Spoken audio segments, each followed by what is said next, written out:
शिव तत्व को जाने। देवराज को लेने के लिए ना तो भगवान विष्णु के पार्षद आए, देवराज को लेने के लिए ना इंद्रलोक से कोई आया, देवराज को लेने के लिए ना कोई यमलोक से आया, देवराज को लेने के लिए स्वयं देवाधिदेव महादेव नंदी लेकर पधारे, स्वयं शिव। शंकर भगवान के गण भी नहीं आते लेने के लिए, शंकर को जल चढ़ाने वाले को लेने के लिए शंकर के गण कभी नहीं आते, शंकर को जल चढ़ाने वाले को लेने के लिए कभी शिव के गण नहीं आएंगे और ना यमदूत आएंगे। शंकर को जल चढ़ाने वाले का हाथ महादेव पकड़ते हैं, इसलिए महादेव ही उसको लेकर जाते हैं। अकाल मृत्यु वो मरे जो काम करे चंडाल का, काल उसका क्या बिगाड़े जो भक्त हो महाकाल का। जो शिव की आराधना करने वाला होता है उसका बाल बांका संसार का कोई मनुष्य नहीं कर सकता। बस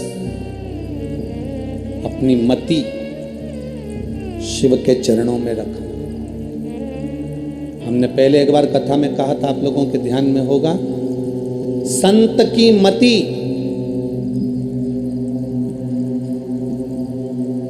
संत की मति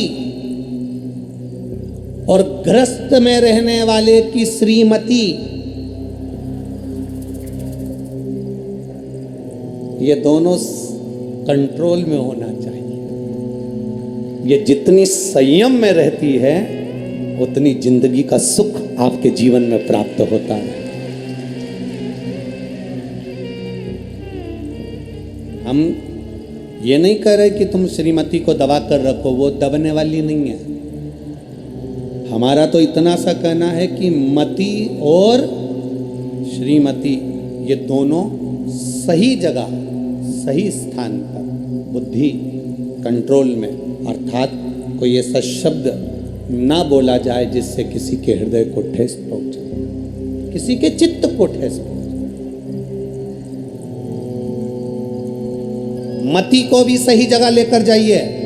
सत्संग में, भजन में, कीर्तन में, कोई बीमार है उसकी सेवा में, कोई कष्ट में है उसके कष्ट को मिटाने के लिए मति को भी सही जगह लेकर जाइए, और अपनी श्रीमती को भी गलत जगह पर नहीं, कहीं इधर उधर गलत जगह पर नहीं, श्रेष्ठ जगह पर लेकर जाइए कि सही जगह वो पहुंचे। देवराज ने 5 मिनट की कुछ क्षण की शिव महापुराण की कथा को सुना था। सुनकर देवराज बेलपत्री के वृक्ष के नीचे चला गया था। वहां उसको याद नहीं रहा कि ये बेलपत्री का वृक्ष है। बेलपत्री की छांव में उसके प्राण छूट गए। बेलपत्री की छांव में उसके प्राण छूट गए।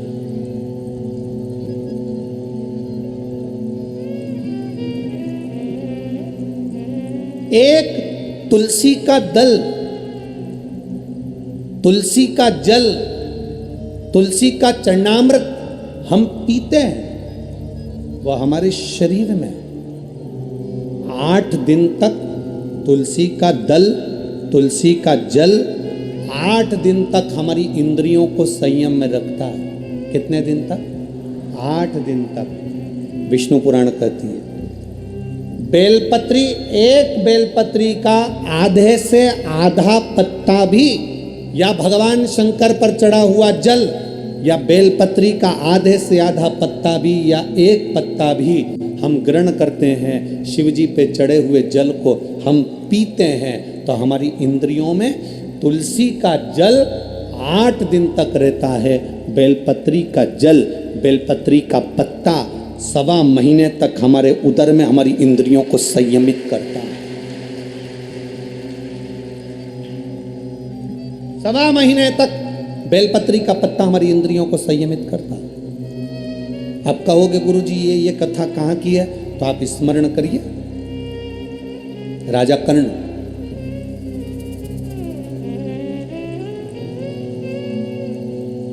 एक खड्डे में उसका रथ का पहिया फंस गया। राजा कर्ण, खड्डे में रथ का पहिया फंसा।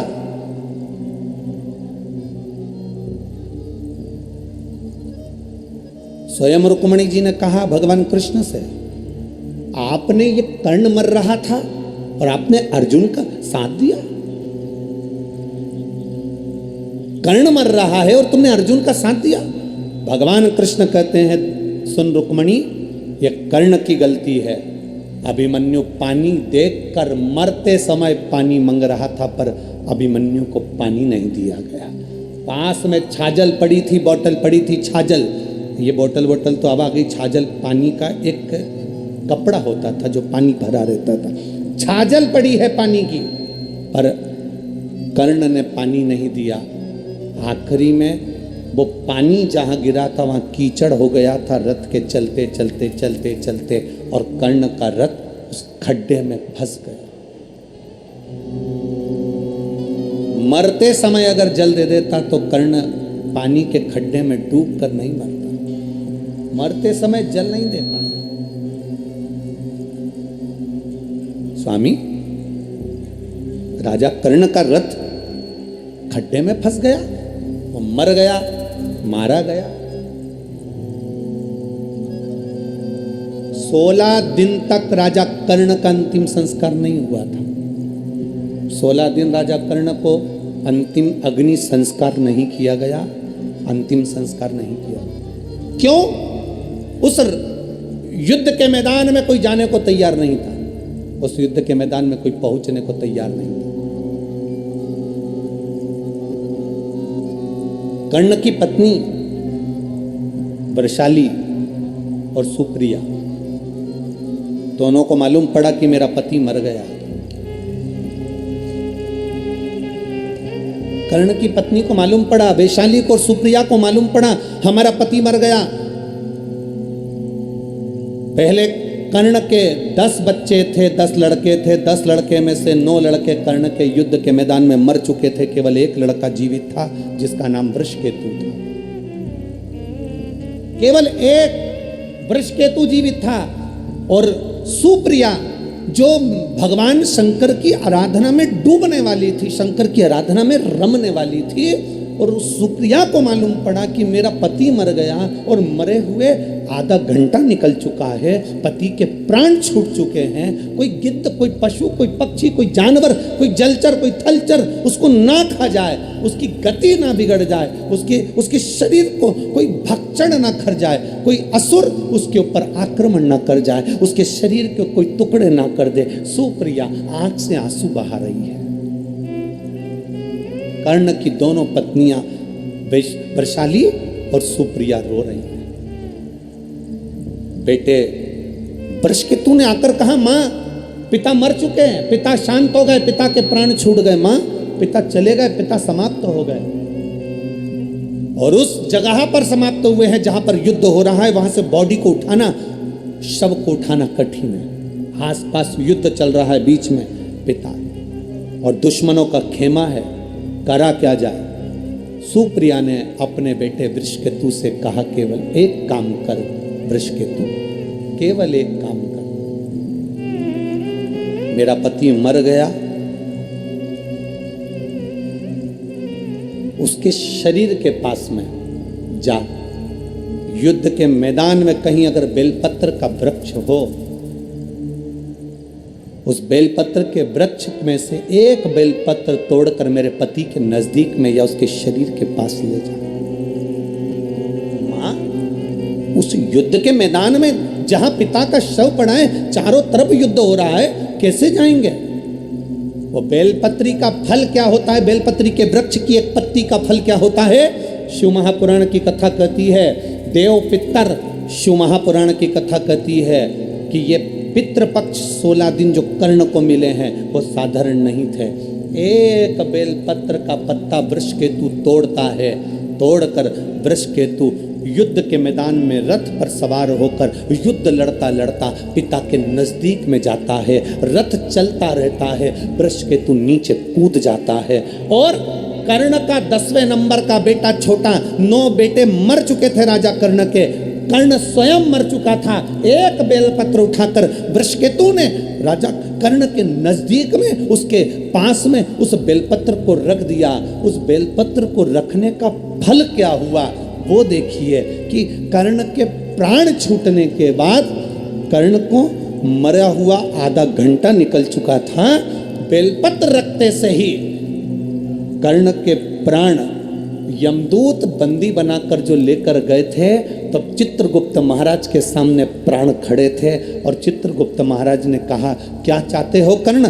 कर्ण कहता है, मुझे भूख लग रही है। राजा चित्रगुप्त ने कहा, जाओ सोने की पूड़ी लाओ, चांदी की सब्जी लाओ, हीरे के गुलाब जामुन लाओ, पीतांबर की थाली लाओ, सोने की पूड़ी, भजिया, जलेबी, हीरे और पन्ने के दिए गए। तो कर्ण रोने लगा कि मैं ये कैसे खाऊंगा, मुझे अन्न तो दो। इतने में चित्रगुप्त महाराज ने कहा, तूने मृत्यु लोक में रहकर सबको सोना चांदी हीरा पन्ना दिया, पर कभी अन्न का दान नहीं करा, तो तुझे अन्न मिले तो मिले कैसे, प्राप्त कैसे हो, कैसे मिलेगा? राजा कर्ण ने कहा, अगर मैं भूखा रहूंगा तो अच्छी बात नहीं, आप कृपा कर दो। क्या कृपा? बस एक कृपा कर दो कि मुझे कुछ दिन पृथ्वी पर भेज दो, जिससे मैं ब्राह्मणों का भोजन या दीन जन का भोजन करा सकूं।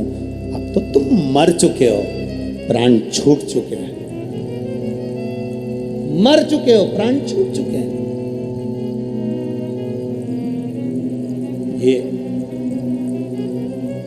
अब हो ही नहीं सकती, होनी अनहोनी तो ये तो हो गई जो होना था। इतने में राजा कर्ण ने कहा, मेरी धर्म पत्नी सुप्रिया शंकर की आराधना करती थी, उसका कोई फल नहीं होगा, उसका कोई फल नहीं। चित्रगुप्त महाराज ने कहा, उसका फल अगर होता तो थोड़ी देर में देवादिदेव महादेव इस यमलोक के नजदीक में होते। शिव नहीं आए। चित्रगुप्त महाराज क्या देख रहे हैं कि सामने से वृषभ ध्वज वृषभ पर चढ़कर, नंदी पर चढ़कर मेरे देवादिदेव महादेव सामने से आ रहे थे। चित्रगुप्त महाराज पहचान गए कि जरूर इसकी धर्म पत्नी का पुण्य इसके खाते, धर्म पत्नी का पुण्य इसके खाते में आया है। जैसे ही देवादिदेव महादेव सामने आए, राजा कर्ण ने हाथ जोड़ा।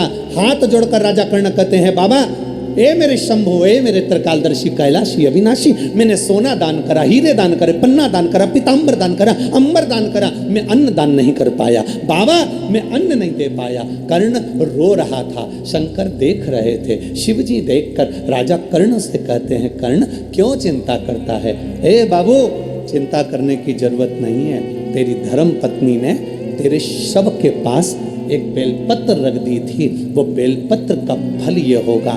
चित्रगुप्त महाराज, अभी तक इसके प्राण या इसका शरीर समाप्त नहीं हुआ है। एक काम करो, 16 दिन के लिए इसके शरीर को किसी दूसरे का रूप धारण कराकर मृत्यु लोक में भेज दीजिए। वो बेलपत्र का फल ये था, एक बेलपत्र का पुण्य ये था। राजा कर्ण का शरीर वापिस जीवित करा गया।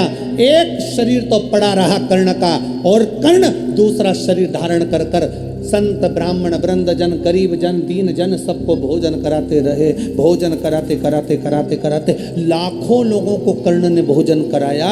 देवादिदेव महादेव देखकर मुस्कुरा रहे थे कि कर्ण भोजन कराते कराते तिलक लगा रहे थे, और तिलक लगाकर गिन रहे थे। एक ब्राह्मण को भोजन कराया, 2 ब्राह्मण को भोजन कराया, 3 ब्राह्मण को भोजन कराया, 4 ब्राह्मण को भोजन कराया, 5 ब्राह्मण को भोजन कराया, 5 संतों को भोजन कराया, 5 गरीब दीन को भोजन कराया। देवादिदेव महादेव ने डमरू का नाद करा, डमरू का नाद कर कर बाबा जी ने कहा, अरे कर्ण, अगर तिलक लगाएगा तो एक ब्राह्मण की गिनती में केवल 1 ब्राह्मण आएगा। श्राद्ध पक्ष के अंदर अगर तू ब्राह्मण को भोजन करा रहा है तो तिलक लगाने की जरूरत नहीं, तो 1 ब्राह्मण को भोजन कराएगा और बिना तिलक के दक्षिणा देगा तो 1000 ब्राह्मण का फल प्राप्त कर लेगा। कितना सुंदर कहा, डाक तिथि पर भोजन कराओ, तो तिलक कर कर दक्षिणा दो। और अगर 16 श्राद्ध में मान लो चतुर्थी का श्राद्ध है, पंचमी का श्राद्ध है, द्वितीया का श्राद्ध है, तृतीया का श्राद्ध है, सप्तमी का श्राद्ध है, अष्टमी का श्राद्ध है, ब्राह्मण को बुलाया, साधु जन को बुलाया, गुरुजन को बुलाया, किसी को भोजन करने बुलाया, आपने दक्षिणा दी पर तिलक नहीं लगाया, तो ये मान लो पंचमी का श्राद्ध। पंचमी को तुमने कहा कि हमारे दादाजी शांत हुए थे, तुमको नहीं मालूम कि पंचमी पे और कोई भी गया होगा, तुम्हें उसका स्मरण नहीं है। जो जो पंचमी पर गए हैं वो सब तुम्हारे दरवाजे पर आकर खड़े होते हैं। अगर हमने दादाजी के निमित्त से तिलक लगा दिया तो केवल दादा को ही उसका भाग में प्राप्त होता है। अगर हमने तिलक नहीं लगाया तो पंचमी के दिन हमारे पूर्वजों में 71 पीढ़ी में कोई गया होगा पंचमी को, तो सबको उसका फल मिल जाता है, तो पितृदोष समाप्त हो जाता है। तिथि पर लगाओ। आप वैसे जिमा रहे हो 16 श्राद्ध के अलावा आप तिलक करो, दक्षिणा दो, मना। बाकी का श्राद्ध पक्ष में आप जितना बन सकता है उसको प्रेम से आनंद से करो सेवा, जितने प्रेम से कर सकते हो आप खूब भाव से सेवा करो। एक बेलपत्र का फल यह हुआ कि कर्ण का शरीर 16 दिन के लिए वापस दिया गया। 16 दिन राजा कर्ण ने भोजन कराया, खूब भोजन कराया, खूब अन्न का दान दिया। आखिरी में जब कर्ण के प्राण छूटे, अंतिम संस्कार की जब घड़ी आई, बेलपत्र का फल ये था कि राजा कर्ण का अंतिम संस्कार करने की जरूरत नहीं पड़ी। देव अधिदेव महादेव की दृष्टि पड़ी, राजा कर्ण का शरीर और उसकी आत्मा सूर्य देवता में विलीन हो गई। ये कर्ण का एक आनंद। सुप्रिया कर्ण की पत्नी आंख में आंसू ढालकर देवाधिदेव महादेव के चरणों में पहुंची।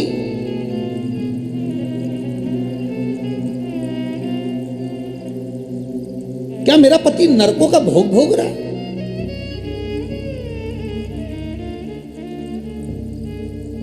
क्या मेरा पति नरकों के भोग को भोग रहा है? देवाधिदेव महादेव के मंदिर में जाते सी सुप्रिया ने शंकर जी के मंदिर में जब बुआरी लगाई, झाड़ू लगाई, पोछा लगाया और वहीं पर पड़ी रहती, वहीं पर स्मरण करती। शंकर के दरवाजे की चौखट की चाकरी देती क्या है? खांसी तुमको आई है तो खांसना तुमको पड़ेगा, भूख तुमको लगी है तो भोजन बोलो जम के तुम्हें करना पड़ेगा, बुखार आया तो दवाई तुम्हें खाना पड़ेगी, पेट दुखा तो दवाई तुमको खाना पड़ेगी।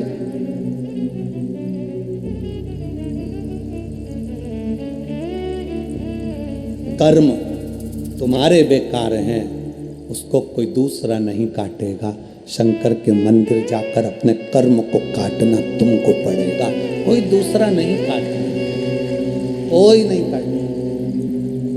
मत बुरे कर्म कर बंदे वरना पछताएगा, भगवान की आंखों से तू बच नहीं पाएगा, तू बच नहीं।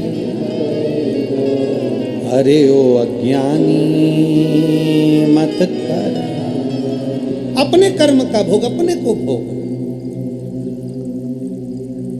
सुप्रिया शंकर की आराधना में लगी रहती थी, शिव की स्तुति में।